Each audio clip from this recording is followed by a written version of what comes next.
Hi, I'm Valerie Engelhart, and in this video I am going to be pulling out some brush pens that have been sitting in my cabinet for a while. I just want to use the materials that came with this set, so the pens and the water brushes, which I've never used before, so this was very different for me. Now I'm starting off with a hot pink color, and I'm noticing on my cold press Arteza Expert paper that I'm getting a real strong dry brush look. Now, because this is the first pen I picked up, I haven't used these in forever, so I couldn't remember how they were supposed to color. Apparently, not like this. So this one is very dry and scratchy, but the other ones, the ink flows much smoother. So I am going to be painting a pair of fuchsia flowers with a hummingbird. And I found the image on a copyright-free site, Unsplash, and I'll link that in the description below. Now, because I typically paint watercolor without doing a preliminary pencil sketch, I'm trying to use that same approach. I'm going in just straight with color and shapes, not bothering with pencil sketches. So at the beginning, where you saw me using my fingers to measure stuff out, I wanted to make sure I made the fuchsia the right size and placed them where they needed to be so that I can fit in the full hummingbird later and not lose some of it off the edge. And that's just something that takes time to get used to. And so right now I'm just using the brushes and I'm layering color. So I don't want just a flat pink, so I used like pink and red and this rosy color, and now I'm going in with some purple, and then I'll go in with like some navy blue, and I'm just drawing things in right now before I go in with water. So I pick up the largest round brush of these water brushes, and I've never used them before, so I'm like squeezing it on my hand, I'm testing it out, trying to figure out how to determine how wet it is, how to get the water out even. And so this is very much a learning exercise for me. I can see where these would be great if I'm outside sketching and I don't want to carry around a water pail. So bonus points to that. I see their appeal. I'll maybe work with them more to get used to them a bit. But it is great for a very loose effect because in order to get more of the water out, I have to squeeze the belly of this brush, which sometimes only brings out a bit of water, sometimes it floods the water, and it does give me some unpredictable marks, and I like that in watercolor, so that didn't upset me at all. Another thing that I'm doing is like leaving some white space in areas and then dragging the pigment to create lighter values, and you'll see me do that mostly with the hummingbird wings later. I've also got a paper towel to the side so that I can clean off the brush afterwards. To clean off the brush, I just take it over to the side and squeeze and lightly brush the fibers to get any of that excess ink off.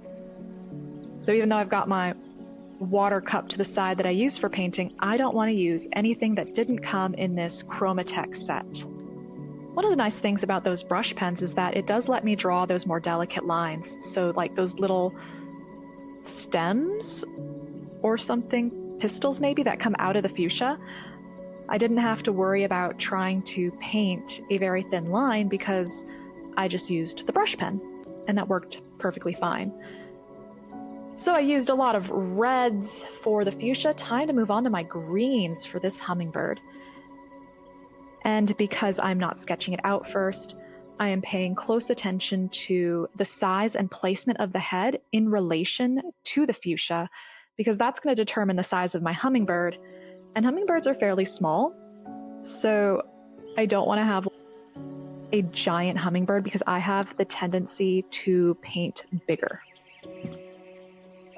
So I'm really having to rein myself in here. And I'm not being too precious about color placement. I'm just looking at the photo, seeing where things might be warmer or cooler, lighter or darker, and just filling in blocks of color, really. And I'm keeping a scribbly nature. I'm not using those U shapes for the feathers, but I am leaving little white gaps just to see what happens, see if that affects how the ink moves when I add the water to it. Just scribble, scribble, scribble, and this looks like a right mess right now. Right mess right now. But you saw the thumbnail when you clicked on this video, I'm sure, so you do know how it is eventually going to end up, but right now it is really scratchy, which is different from my usual watercolor. And if you paint watercolor, which I assume if you're here, you do, it doesn't end up this scratchy. The colors all flow together if they touch and they're wet. So even though, because these pigments or dyes are wet, when they touch each other, they will fuse a little bit, but not a lot.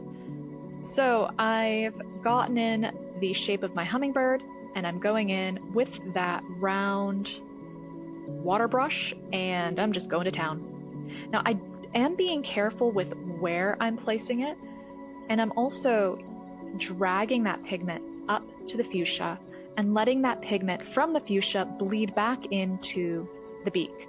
And even though in my reference photo that beak is a dark value, I decided to keep it light and airy and watery, just because then it like merges with the flower in such a beautiful way.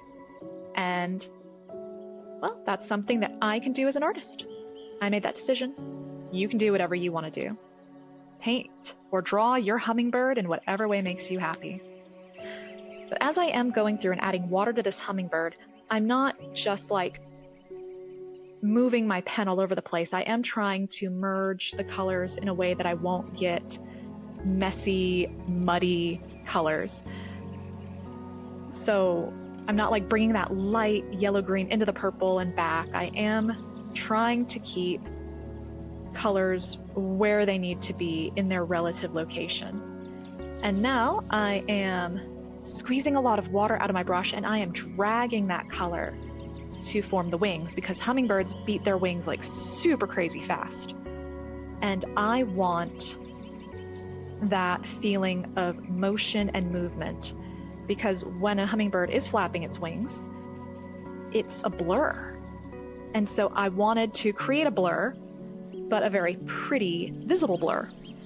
So in the photo, they are a little more gray in color, but I didn't want that for two reasons. I didn't want to add a new color at this point, and to add in the colors to make the flight feathers of the wings, I thought would make them too heavy. And I wanted this to be light and airy, so just use water. Pull whatever pigments are already on the paper. I keep saying pigments. These aren't pigments. I'm used to working with pigments. All right, my upper fuchsia have dried, so I am going in with my almost darkest color. This one's like midnight blue. I try not to use black unless I have to, which I will use for the eye later. I just realized I didn't have to. I probably could have used that blue and it would have been fine. But I'm just drawing in some of the details now, because even though I can still tell it's fuchsia, it's lost a little too much detail for my taste. And I'm not even a detail painter. But it felt like I needed to go and put some of it back in, which I can do. And now I can get some of those lovely creases just using the brush pen. I don't need to bring the water brush out again. All right, now that everything has dried, I'm going to go and put in the hummingbird's eye. And around the eye are very dark, tiny feathers. So I am dotting around just so it's not an eye just suddenly smack placed onto the hummingbird. I do leave a little gap for the highlight of the eye, but when I go in with this black, it's too stark for me. So I pull out the smallest round brush pen. It's my first time using it, so I'm rubbing it on my hand. And I'm trying to do the technique I usually use on animal eyes, where I lift a little bit of the pigment on the eye just to give it like a rounded, glassy look. And it kind of worked, but then I lost the highlight.